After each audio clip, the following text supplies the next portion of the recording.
স্পাইরোমিটারের সাহায্যে আমরা respiratory volume and capacity measure করতে পারি, কিন্তু এমন দুটো ক্যাপাসিটি আছে যেগুলো আমরা স্পাইরোমিটারের সাহায্যে মেজার করতে পারি না। আবার ভলিউমও আছে যেগুলো স্পাইরোমিটারের সাহায্যে মেজার করতে পারি। কোনগুলো? যেটা রেসিডুয়াল ভলিউমের সাথে রিলেটেড। রেসিডুয়াল ভলিউম যেটা আমাদের লাংসে পার্মানেন্ট থাকে যতদিন না মৃত্যু হয়। এবার রেসিডুয়াল ভলিউম স্পাইরোমিটারের সাহায্যে মেজার করা যায় না। তো রেসিডুয়াল ভলিউম যেহেতু স্পাইরোমিটারের সাহায্যে মেজার করা যায় না, সেই জন্য রেসিডুয়াল ভলিউম রিলেটেড যেসব ক্যাপাসিটি আছে, যেমন functional residual capacity, total capacity,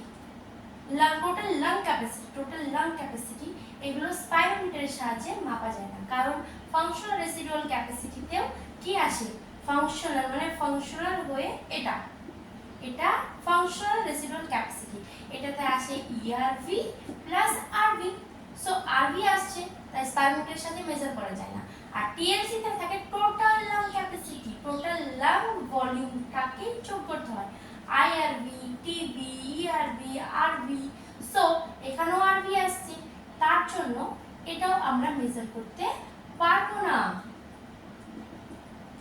কেমন? এটা একটা অ্যাডিশনাল পয়েন্ট।